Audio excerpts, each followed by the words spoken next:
Hello, everyone. Thank you so very much for joining us this Saturday afternoon. I'm Kevin Morrison. I'm the Cook County Commissioner representing the northwest suburbs of Cook County in the 15th District. I apologize. It sounds like we have so if everyone on the line could use their screens. Sorry. Awesome. Okay, I think we sound good now. Hello, everyone. I'm Kevin Morrison. I'm the Commissioner representing the 15th District of the northwest suburbs of Cook County. Thank you for all those who are joining us live, as well as those of you who will be watching this recording later. Today, we've got an incredible panel of leaders here in our community dealing with some of the toughest issues facing many members of our communities. Today, we're speaking on an incredibly important topic concerning survivors and those experiencing domestic violence and child abuse. As we know, as we've been sheltering in place, we have seen a very unfortunate rise in the number of domestic violence and child abuse reports. It is incredibly unfortunate, but there are many ways that individuals and the panel that we have here today are working to ensure that resources are becoming available so that individuals can get the help that they need the most. We've got a great panel that is doing incredible work for our communities. First and foremost, I'm going to introduce our first panelist, and I'm thankful for all of them for joining us today. Today, we're going to start off with Rebecca Dar, who's the CEO of Wings. Thank you so much, Rebecca, for being with us today. Thank you, Commissioner, for hosting this today. I think it is a really important issue that many of us in the community are worried about. There's a lot of reporting being done on it, which is good because there's concern early on in this pandemic that people weren't calling because they didn't have the opportunity to call. And so we emphasize throughout this whole thing that people should call for help, call the police if they need to. Wings has been providing shelter through this whole process. We never stopped taking clients into our emergency shelters, either in Chicago or out here in your district. And we moved people to hotels and moved people from hotels into housing. So it was important to us that we didn't stop anything that we were doing. So our frontline staff have put themselves out there and taking care of clients, hundreds of them through this time. So. Well, I thank you so much, Rebecca, for joining us today. It's great to have you here. I want to also let those of you watching live know that if you have any questions for any of our speakers today, if you leave a comment on the post, we will see your comments live and we'll be able to get you the answers that you need. And next up, we have today the Policy Director of Lifespan, Jennifer Green. Jennifer, thank you so very much for being with us today. Thank you, Commissioner. Excited to be here with you and with our partners. So Lifespan is an organization that has been operating in the north and northwest suburbs for over 40 years now. And we provide counseling, we provide legal services for family law cases, and we have a full immigration practice, as well as court advocates that go into the courthouses and work with all of the local police departments in the north and northwest suburbs and their social workers. And yeah, I mean, as Rebecca mentioned, it's been a really interesting and complicated time because we have actually seen quite a large increase in calls for service, and we have worked really hard to adapt and accommodate how we are, how we're providing services. We are thankfully very lucky to have great technology that we're using to do counseling, as well as work with families who need immigration support, and also working to place people in hotels. As Rebecca mentioned, many people that are afraid to go to shelters, or the shelters are also very full. And so doing a lot of support for people who are isolated and sort of in a hotel space by themselves, and who need really a lot of different kinds of support. So we're glad to be here to be talking about it and to be working with so many great partners who care about this issue and are finding new ways to adapt every day to be there for our communities. Well, I'm very happy to have you here, Jennifer. Thank you so much. And our next great panelist that we have today is the Assistant Director of Clinical and Prevention Services at the Children's Advocacy Center of North and Northwest Cook County. I apologize. It's a very long title. Carrie Estrada, we're so happy to have you here today. Thank you for being with us.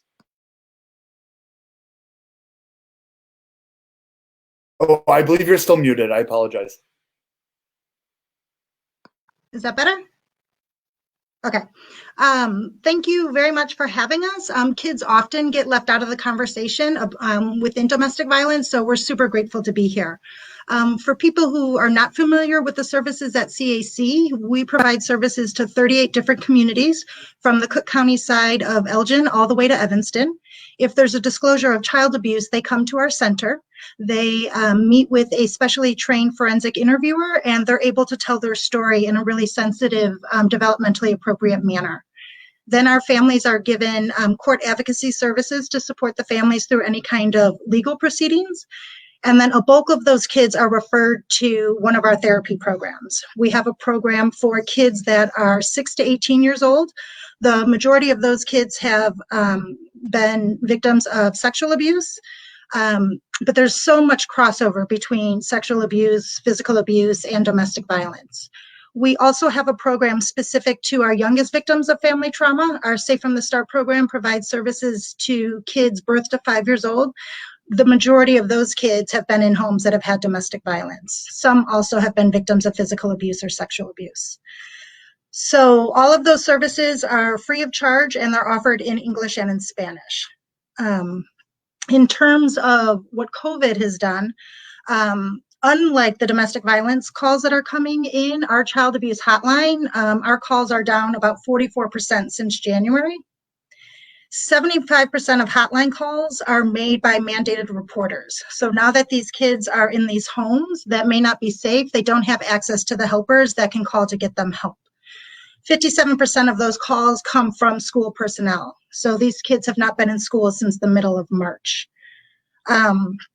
What's important about that is kids that are in homes that have domestic violence are at 15 times greater risk of physical abuse for themselves. So this is incredibly problematic for us. Our work has not stopped. All staff are still employed. Our advocates, their work has shifted a little bit because the courts aren't open in the manner that they were, and the advocates are providing a ton of stabilization support. So families that might have food insecurities are being referred to food pantries, or they might need housing support, unemployment support. So they've been super busy throughout this pandemic. They are doing things a lot on the phone or even some video stuff. We're trying to move the advocacy services to that. Our therapists have really rallied to try to continue providing therapeutic services. There's been a huge learning curve. We've never experienced this. We didn't have any kind of background to be able to take our services to telehealth. So we've been really focused on learning what are the appropriate trauma treatments to be doing during this kind of crisis. And we're able to offer video or phone support to all of the clients that we had, and we are continuing to take new clients as well, because we continually have a wait list in this field, so we don't want to leave those people stuck. And then for some context, last year we provided over 900 of those forensic interviews, which was a 15% increase from the year before. So we are getting better at identifying it and getting kids help, but they need to have access to somebody who can do that. In 2019, in March, April, and May, we provided 193 forensic interviews. And this year, for March, April, and May, we were only able to do 67 of them. So those numbers are significant. The ones that are coming in, typically it might be a child that has told a friend, who then will tell, the friend will tell a parent, and if they have the wherewithal and the means to be able to call the hotline, that's how those are trickling in. The families are offered PPE, our staff has PPE, so we're trying to do things as safely as possible. Thank you so much. I really appreciate you sharing that, and you raise an incredibly important point. oftentimes, and for those of you who are viewing, you may not personally be experiencing domestic violence or child abuse, but you may know someone within your network who might be, and helping get them the resources that are critical to them being able to get on a path to recovery is just as important. And so for all of those who are watching this live stream right now, I would just want to give a shout out again. You could leave comments if you have any questions that you would like any of our panelists to discuss. Please make sure to put those in the comments, and we'll see them come up live. Thank you again for the panelists for being here with us today. I have a couple pre-submitted questions that were submitted by Carrie Maxwell with the Windy City Times. The first question, and I know that some of you already discussed it, but have you seen more people in this community reach out during the pandemic than you usually do? And so if you would like to start, Rebecca. So early on, the calls were slower than usual. And again, we attributed that to the fact that people were stuck in the home with their abuser. If the abuser wasn't going to work, then they didn't have an opportunity to call. But many of them were calling the police. So we got a lot of calls early on from the police social workers in the area, asking for spaces and shelter for people to come in. And because we had hotel rooms, we were able to accommodate those outside of the hotline calls. The DV hotline also has experienced increase in calls now. As soon as the press went out that there were hotel spaces available, and thank you to agencies like Lifespan who stepped up to support. So it wasn't just shelters who were taking people into hotels, it was legal advocacy agencies, counseling agencies who stepped up to also provide that support, and that was really critical. And also matching those people once they got into shelter with the resources, whether it was needing help with child abuse at CAC, who's been a great partner to us over the years, or legal, getting them to Lifespan, who could creatively work with a closed court system to get orders of protection in place. Mm-hmm. So where we've also seen an increase most recently are hospitalizations. We have staff in the hospitals in Northwest Community and Amita, and our staff have been doing bedside assessments by phone and virtually through this to help people who are ending up in the hospital because the injuries to the domestic violence are putting them there, and getting a safety plan for them when they leave the hospital. So that's where we've seen a big increase, actually, is more people ending up in the hospital. I think, thank you so much, Rebecca. And I believe Jennifer talked a little bit about the uptick you've been seeing at Lifespan. Did you have anything more that you would like to add?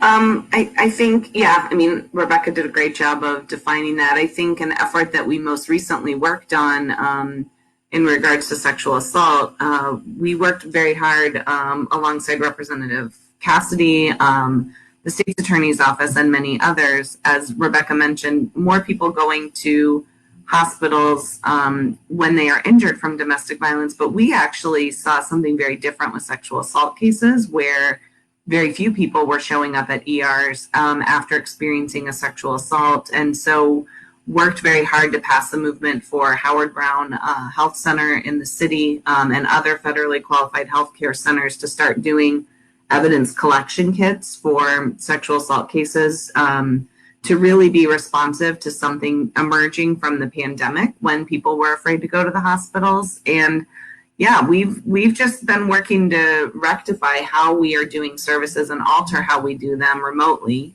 Court presents a lot of challenges, as Rebecca mentioned. We have attorneys both in our immigration practice and in our family law practices whose work is entirely based in a court system that's been, in essence, shut down for almost 3 months, and then our court advocates. So we're working very hard to file, motions that need to be filed. Immigration court has still got a lot going on there, so our attorneys are very active and busy working on those cases. And then our advocates are just doing a lot of work to help people who are experiencing domestic violence and need to understand their legal options and safety planning, and including many people in hotels. So yeah, a lot of adaptation on our part. Of course. Thank you so much for sharing that. And Carrie, did you have anything you would like to add? Have you been seeing a uptick in reports over the past couple months at your organization as well? We have, and like I mentioned, that the child abuse reports are down. I will say, though, that we've done some outreach with our community partners. I'm in regular contact with Wings and with Lifespan, and also our early childhood providers about, hey, what are you guys seeing on the front lines? Because they do have parent educators that are connected with the families and offering to be a resource that way. Fantastic. I greatly appreciate that. This is another one of the questions that was pre-submitted by Carrie Maxwell with Windy City Times. We'll go reverse order. I'll start with you, Carrie, and then we can go Jennifer and Rebecca. In what ways are your organization specifically helping LGBTQ domestic violence or child abuse survivors? For the LGBTQ community, we do spend a significant amount of time on like cultural competency, so being trained in how to do therapy with specific populations. We do have partnerships with the Kenneth Young Center, who opened up an LGBTQ community center. In fact, just last night, I sat in on a training with Zachariah Center that they hosted in Skokie. So that's something that is evolving and changing, and we're connected with that on the regular. I greatly appreciate that, Carrie. And Jennifer? So Lifespan, actually, this is an area, working with the LGBTQ population is actually very much a priority for us. There are many members of our staff who are representative of that community. The work I mentioned around enabling Howard Brown Health Center very much had that at the forefront, because we know that often members of the LGBT community are not even feeling safe to go to a hospital after there's been a sexual assault, and Howard Brown has been seeing an increase in people coming there from that population. We are very careful at Lifespan to ask about gender identity as we do an intake on every person. We are talking about what pronouns they prefer. We have staff that we have an advocate that is working specifically on partnering with members and organizations who serve trans communities as well as LGBT communities. And that's really sort of a specialized project because they do work in the criminal system. And we know that's a system that often is not as responsive as it should be for certain populations. All of our services we provide equally for anyone in the LGBT population. We are representing them in divorces. We are representing members of the community in immigration cases. So that's really a priority area for Lifespan. I greatly appreciate you sharing that, and it's very reassuring to hear. Rebecca, do you have anything you would like to add about resources available at Wings for the LGBTQ community? Well, we worked hard to design our emergency shelters to be able to accommodate everyone, including the LGBT community. We've, had several transgender individuals who have received help within our emergency shelters and then moved on into our housing programs or help with housing, and matching those up, as Jennifer said, with the appropriate services in the community and the networks that they need to be supported.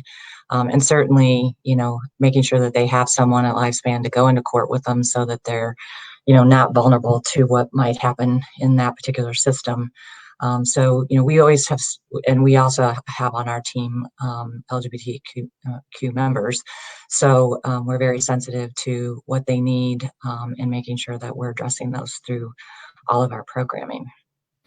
Thank you so much. I really appreciate you sharing that. And, one of the great things about Wings and the shelters, in normal times, there are services being provided for men, women, and people throughout the LGBTQ spectrum. And so that is incredibly important. And I really appreciate that the structure of your organization is open to the entire umbrella of individuals who may be experiencing domestic violence or child abuse. Today, we just got in a question, and I really appreciate one of the live comments coming in. This is an important question, and so I'll let whoever first up wants to jump in to answer it. How is it best for a bystander to act when knowing about domestic abuse, but not experiencing it? And we could also add that if child abuse is occurring as well. If a bystander knows someone in their network is experiencing it, what is the best way that they should move forward? For child abuse, it would be to call that hotline, 1-800-25-ABUSE. And that should be done ASAP so that we can get those kids out of those dangerous situations. Incredible. Thank you so very much for that. And I think I can just add in for domestic violence. I think it depends on who the bystander is in relationship to the person experiencing the domestic violence. This can be really tricky if you're a family member and you know someone in your family is being abused, and you know how you can stay supportive of that, but at the same time maybe feel frustrated by that and just the person would leave. And so understanding how domestic violence works, reaching out to programs. We get calls from family members often who want us to know maybe, oh, I think, you know, my sister's getting services from you. I think you should know this, but also how can I help? How can I support? You know, I think if you are seeing it on the street and with people you don't know, it's a time when you have to be really careful about how you intervene. Calling the police is not always the best option. It used to be something that TV programs said often, but I think we know now that there's, you know, unequal treatment for different communities from how police response occurs. I think if you can safely intervene without risk to your own personal safety or say something, that's always a great start. But, you know, I think it's tricky when you are not in a relationship or associated to a person who's experiencing abuse. And if you know someone who's engaging in abuse and using violence in their family, there are resources for that, and encouraging that person to check their behavior, get the kind of help they need through a partner abuse intervention program, let them know that it's not okay, that you don't support that kind of violence or behavior in your family is really important. It's a really important way. Just like we talk to young men who are going off to college about how to be a good bystander and an effective intervener, right? That's something we didn't used to do. We used to talk to girls all the time about how to not get assaulted. But as a movement, we've really shifted to how to be a good bystander and how to not engage in that behavior. You can do the same thing if someone you know is abusing someone in their family or their partner. I greatly appreciate you sharing that. Thank you. Rebecca, for those who are, you know, a bystander who knows someone close to them who are experiencing domestic violence, what's the best way that they can reach out to your organization? Well, Jennifer pretty much said it all, because it really does depend on, you know, who the bystander is and their relationship to the individual they believe is being abused. And I think, you know, calling the hotline and getting advice, you know, because they'll give that advice on a case-by-case basis relative to what's going on, because it really is about safety planning. And Jennifer, you know, is absolutely right. You know, if the police are called, it may end up in a completely different situation than what the person being abused wanted, or the perpetrator. You know, the treatment can be different among populations, and we all know that. We're seeing it right now in Minneapolis. So I think it's important, you know, if a family member or if it's a friend, you call and get advice. I know in the past I've had friends call me. They knew a friend and they had this, you know, plan to extract their friend from the situation and bring them to their home. And we had to talk about how that might put them at danger too. So I think it's best to call, get advice from the hotline on a case-by-case basis. Mm-hmm. And we'll stay with you, Rebecca, if you don't mind. We have another question that came in. Do you have any advice for undocumented individuals who are have fear of reporting and seeking services? Yeah, we see that all the time, and we have staff in the community, in some of the communities in the area in Palatine, and there have been you know, walk-in centers for undocumented immigrants to come in for other services in that particular center, and they would, you know, talk with legal about their options and with healthcare professionals, and would reveal, you know, that they were afraid, and that resource hasn't been open for the last two and a half months. And so, you know, we encourage again people to still call the hotline if they can. You know, Lifespan does a great job of working with them, and they can receive services, and that's not going, their documentation, their immigration status and documentation is not going to impact their ability to get services. And I think that's a really important thing for the community to know. Yes. Thank you so much for that, Rebecca. And then I think Carrie said yes. Are there services available for the undocumented community with your organization as well? Yes, we don't ask about that. Families that once trust is built, we'll share that, and then we're able to help them navigate the other things for that. But I think we use, I believe Wings actually put it out. There was a document about know your rights, regarding immigration status, because that's oftentimes weaponized against a partner that may not have immigration status. Okay, well then I'm going to take the kids, I'm going to get the kids and get you deported, that kind of stuff. So really helping them navigate through the legal rights that they do have. I greatly appreciate that. Jennifer, would you like to add anything on this topic?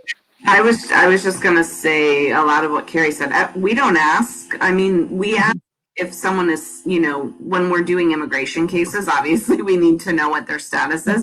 We provide those services. But everything that we do at Lifespan is for folks who are documented or undocumented, and our services are catered based on that status. So we're still actively working with immigration cases in the courts right now, in our counseling programs and our court programs. We were really excited this past week to see the legislature pass a law around Medicare for undocumented older folks. That was something that is really important for clients that we serve. And as Carrie mentioned, there's just a lot of additional power and control that can happen when someone is undocumented. And we also know that calling the police is not an option. So all of our services really, and all of us on this call and every DV program I know works very hard to provide the kind of services that are needed, even for, regardless of whether someone is documented or not. Thank you so much. And that was a very important question. And I want to not only thank our panelists for being here, but all of you who are watching from your homes right now. If you have any questions for any of our panelists or for myself, please leave those questions in the comments and we'll be happy to get to them. The next question we have, and I'm not sure if any of you three have experienced this yet, but if you have, or if you have a plan in place for addressing this, I'll let you speak on it. But the question is, if people who come in should be positive for coronavirus, how do you manage quarantine, or have there been any examples of an individual who's seeks services who has come back positive for COVID, and what are the plans at your organization? Rebecca, you probably have the biggest plans there. Yeah, I mean, we were the first to move our entire Safe House residents into hotels. We did that before there was even funding available to do it, because in our Safe House in the suburbs, we did have 3 individuals coming in and out of the house going to high-risk places with potential for exposure. So that helped to mitigate that right from the beginning.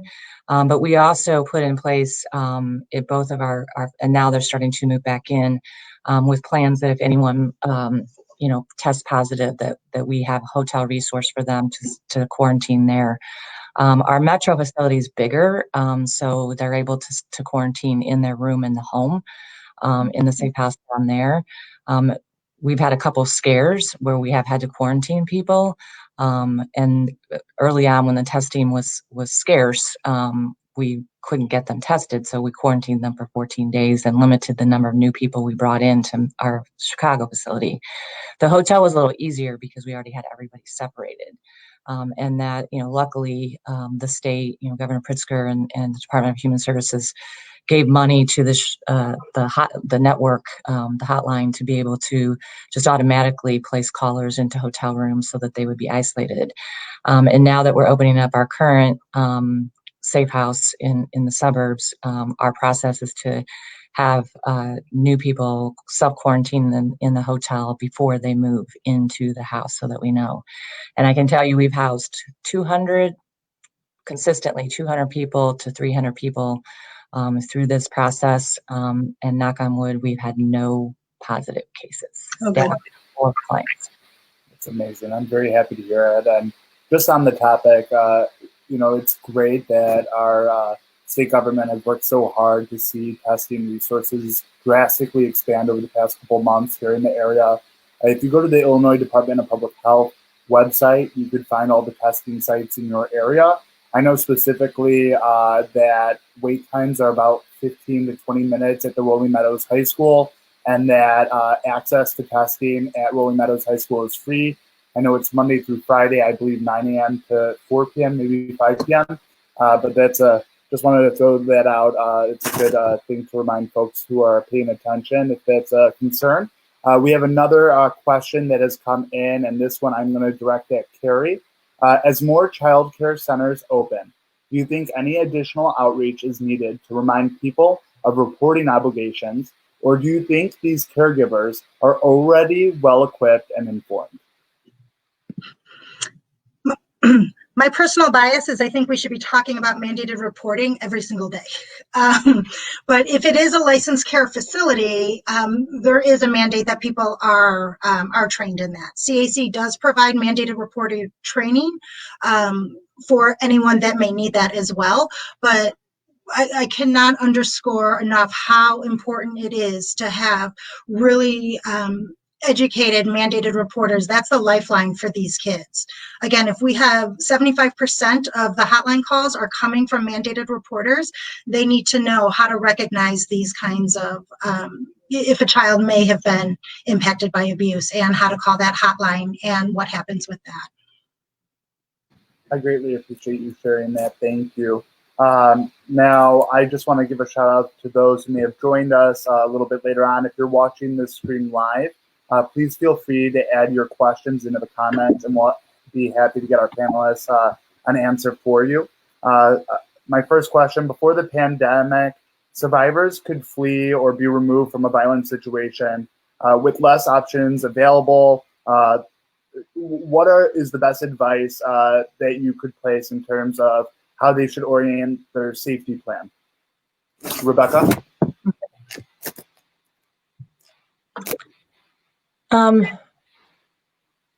So for the safety planning, I think it's really important, that they call for the individualized help with safety planning, because it's different for everybody.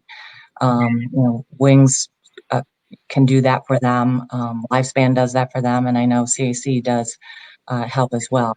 So that we can make sure that people are getting out safely, because we all know the most dangerous time for someone is when they're trying to leave. Because the abuser is going to lose control and don't want to lose control.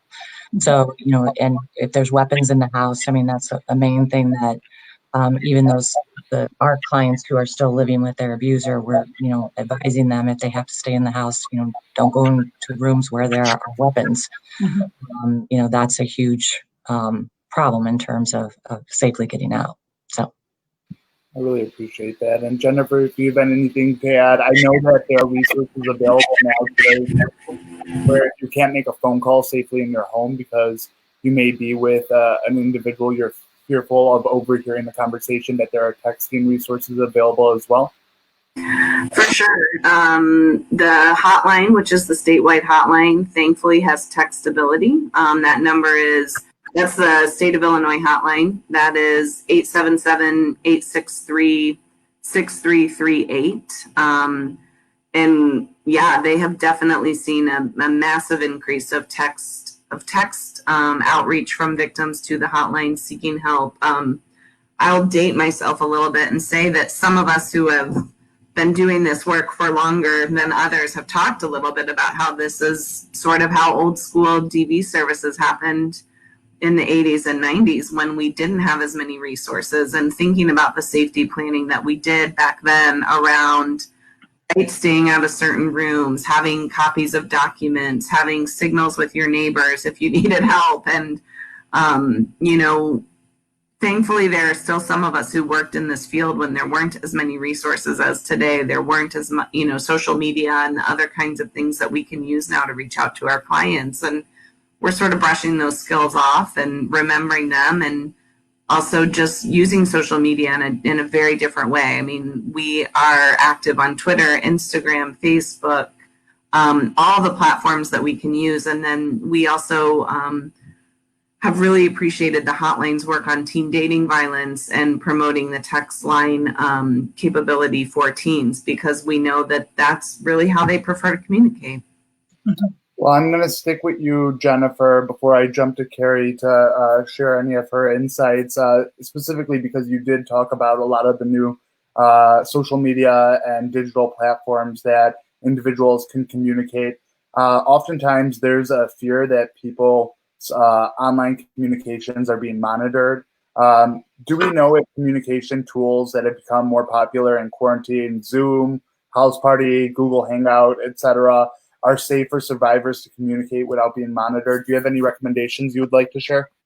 Sure. We've actually done a lot of research on this and take this very seriously for our client confidentiality. And you know, as Carrie talked about, engaging in more telehealth appointments. And so we have been using Microsoft Teams, which research is a bit safer and not as susceptible to hacking, as well as Doxy and Google Hangout. I am on a lot of Zoom meetings every day. I can tell you that yesterday I was on 6. But there have been a lot of reports emerging about people hacking Zoom meetings. And so we use different platforms for different types of business. But for our client contact, we have an internal phone system that we can use that is confidential. And then we also use Doxy and Teams have been really the two that we have sort of found in our research to be the most HIPAA compliant and the most. That is fantastic. Thank you so much, Jennifer. And Carrie, on both of those questions, is there anything you would like to add?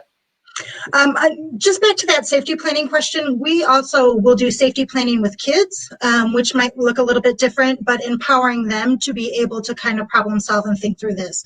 I think something important to know is when people are in crisis, sometimes it makes it even harder to problem solve. So being able to then walk people through that, you know, and people don't have access to all of the resources that they had pre-COVID.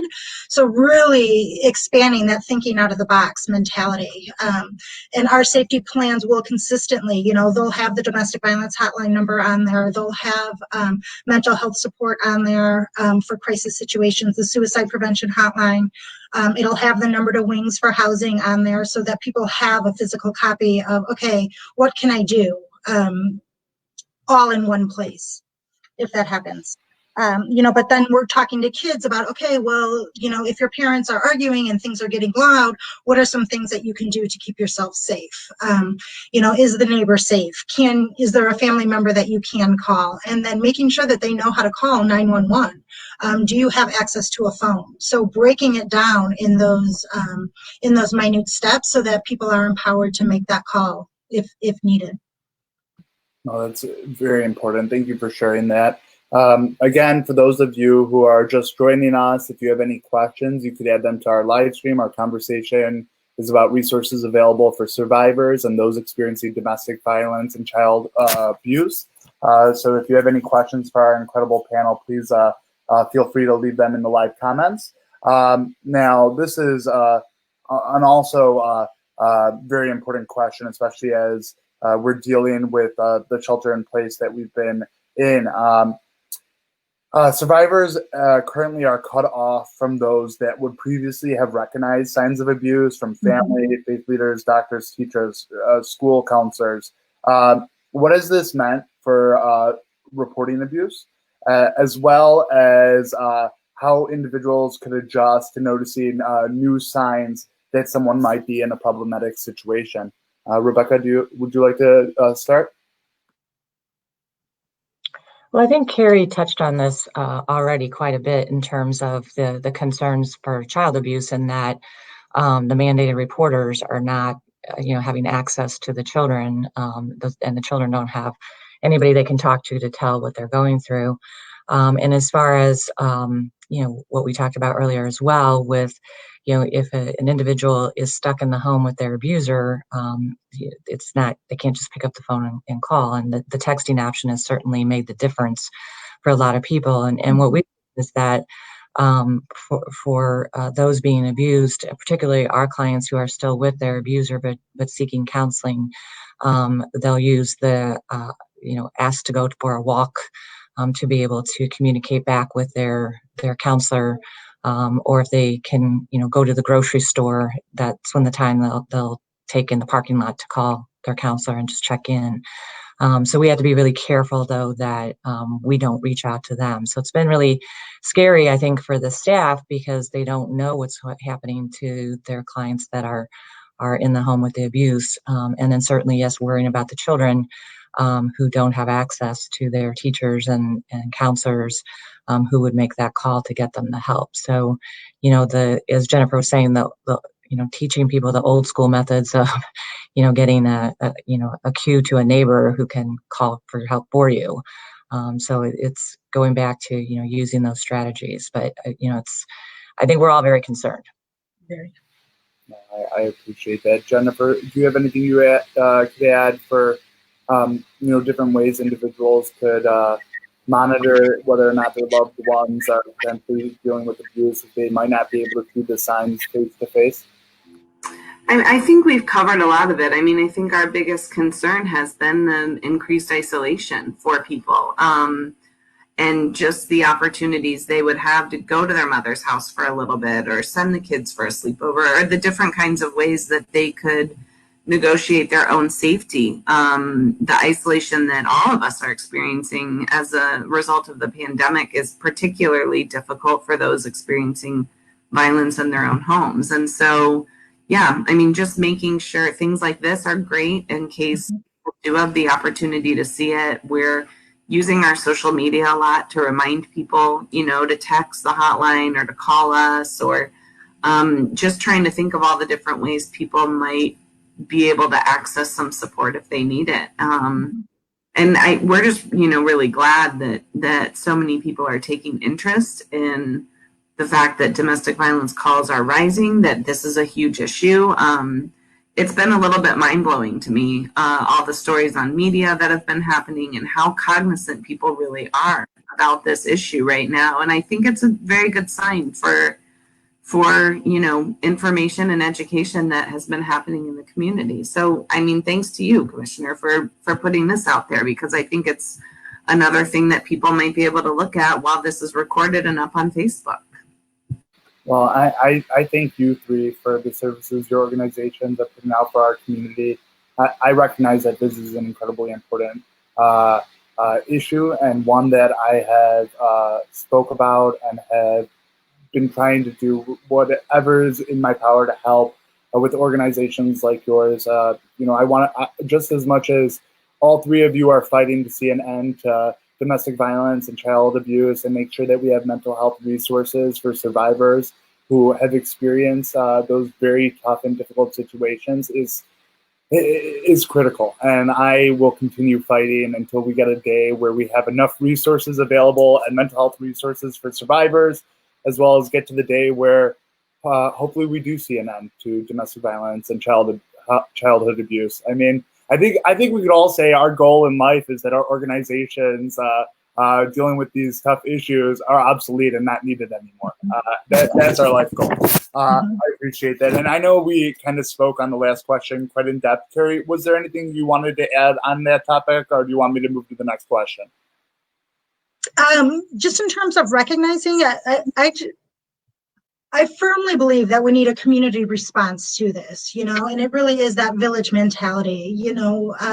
When horrific things happen, it's pretty, it's not the norm that people are like, oh, wow, I didn't know anything was happening in that home, So I think it's really important if you see something that these kids, they need a lifeline, so to make that call really could be the difference between life and death. No, I greatly appreciate you saying that. And I know for those of you viewing, this is often a difficult conversation. And I know a lot of us sometimes would rather ignore the signs in front of us and pretend that everything is okay. But Carrie's right. It often could lead to a very dangerous and life-threatening situation, and it's important that we meet those difficult situations and try to reach out and get the answers we need and find out the resources that might be available, especially to a loved one or a neighbor. I appreciate that. The next question that I'm going to go to, we know that this pandemic is having very serious short-term effects for survivors as well as nonprofit organizations. What do you see are the far-reaching implications of the shutdown as it links with the pandemic? What's the impact of survivors being quarantined for such long periods of time with abusers? Your organization is working to end violence. Do you see this as a major setback in the work you have been doing? And I'll start with Jennifer. I know that she said that there are certain aspects of this current situation that have seen positives in terms of people becoming knowledgeable of the realities of domestic violence and childhood abuse. But what is your reaction to that question, or issues that might be facing your organization due to the pandemic? Sure, it's actually a great question, because we have seen a huge increase in for emergency support and services from our clients, and that's not the kind of funding that we normally get from our usual funding streams. So I think all of us have started emergency funds for clients who need things like diapers and formula and groceries. And, just like the rest of society, our clients are out of work. They're not able to engage in the things that they normally engage in that bring income into their homes. And so that has been a really unique challenge for us, is trying to get sort of this extra funding that we need to be able to support the families that we're serving. And as far as whether this is a setback or not, or I can't remember exactly how the question was phrased, but we're a strong community. I mean, this isn't the first kind of setback we've seen for the families that we serve, whether it's around federal funding that has not been maintained or different policies around immigration. I mean, we are a community that's been doing this work for a long time, and we learn to adapt. And this is just another one of those things that I think all of us have worked very hard to adapt to. And, luckily we are supported by a lot of people who support that adaptability. And I don't know, I guess this is just sort of like another one of those things that we have seen happen to domestic violence and to women and families and children. So I think we just keep trying to rise to the occasion. I appreciate you saying that. And I'll before I go on to letting Carrie respond to the question, I'll put it in a plug for all three of your organizations. As everyone knows, not only are our small businesses, but many of our nonprofits are struggling at this time. We cannot hold big in-person galas to support these incredible organizations. So for those of you who might be able to throw a little bit of support towards Wings, towards Lifespan, towards the very long but very important Children's Advocacy Center of North and Northwest Cook County, they could greatly appreciate your support, and it's very much needed at this time. And I think all of those that Jennifer had mentioned who have been helping out at this time for making those incredibly needed contributions to these organizations. We need to make sure that they're able to survive this pandemic as well. And now, Carrie, are there any issues that this pandemic has placed on your organization, or anything else you would like to add to the question mentioned before? Yeah, on that note, we had April is Child Abuse Prevention and Awareness Month. So we typically have our gala planned then, and that is our biggest fundraiser of the year, which had to be canceled.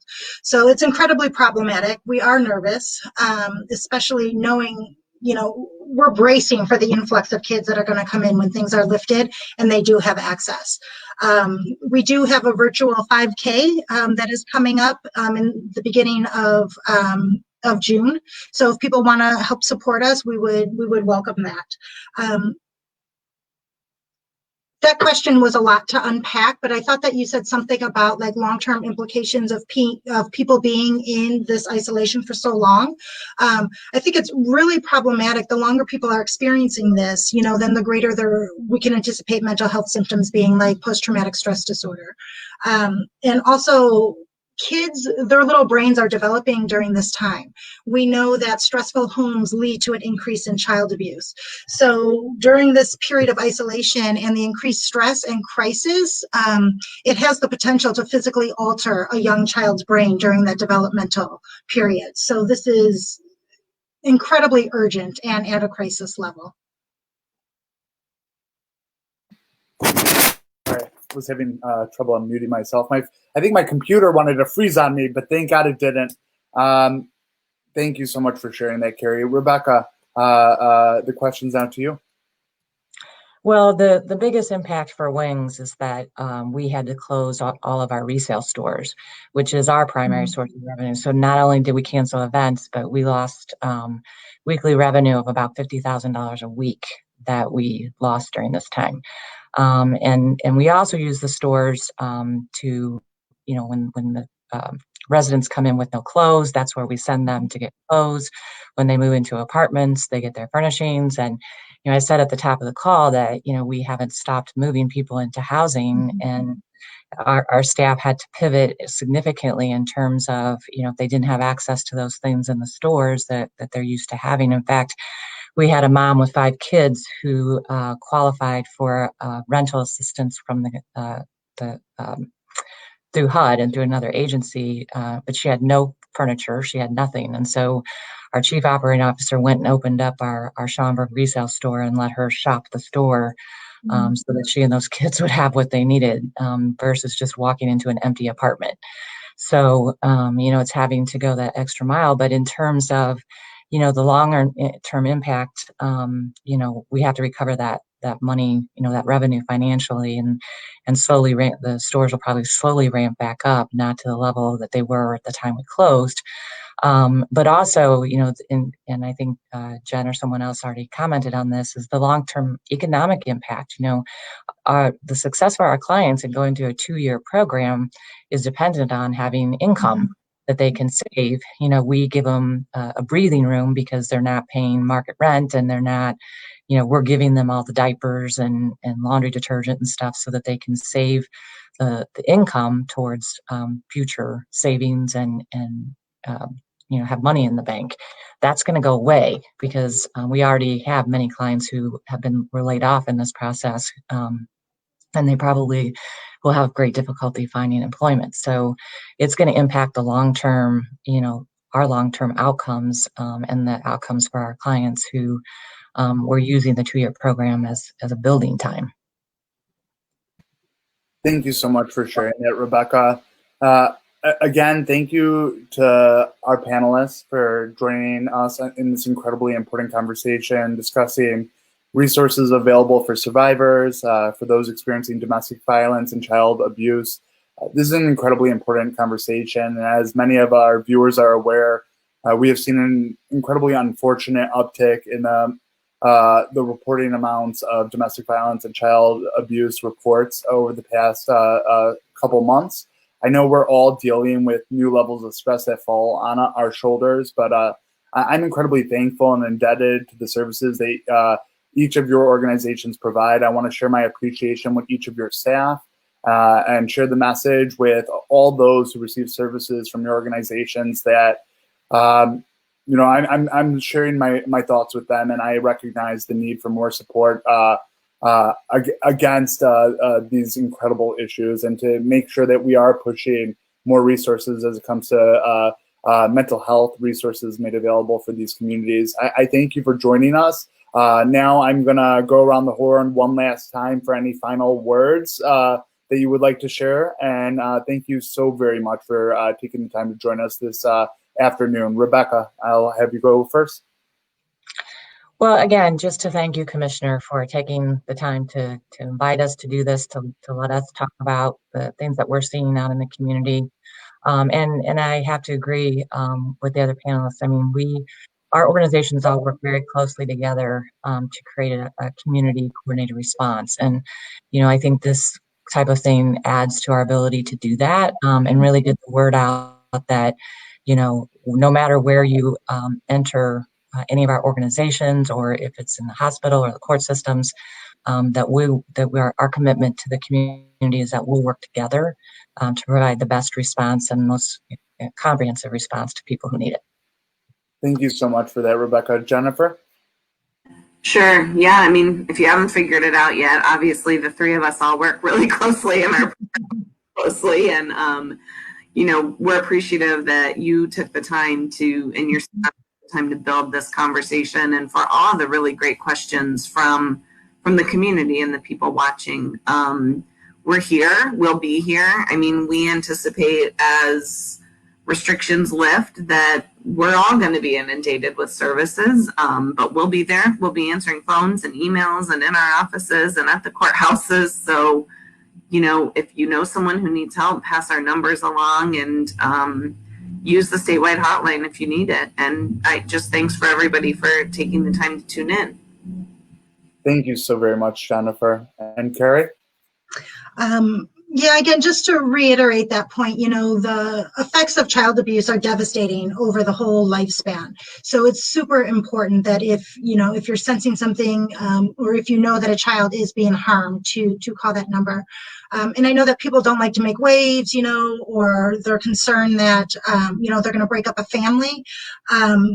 Typically, they want to work to restore the family so that child is safe. So it's not like just because you call the hotline that child is going to be yanked from that home, but it might be an opportunity to get some support services in that home so that family can function at a more healthy level. And the flip side of doing that, if a child does reach out and nothing is done, then that child is getting a really, I'm not important, I'm not worthy kind of message. So it does take all of us to make that kind of response to keep kids safe and our communities safe in the long run. And thank you again, Commissioner, for including kids in this conversation. I can't tell you how appreciative I am. Of course. I'm really happy to have you here, and I'm happy to have this incredible panel. I'll give one last plug, but for those of you who are able to support our incredible nonprofits, they need your support right now to make sure that they're able to continue this incredible work that they are putting forward for our communities here in the Northwest suburbs and around Cook County. I'm incredibly thankful for all three of you for joining us today. Thank you to everyone who watched this live, and for those of you who are watching this recording, if you have any questions about resources or how to get in touch with anyone of this panel, please send us your questions through the comments. We'll make sure to get you the answers you need. Many of the resources that were discussed were put in the live comments, so please make sure to go to those as a reference. But thanks again for joining us, and I'm wishing everyone well right now. Thank you. Thank you.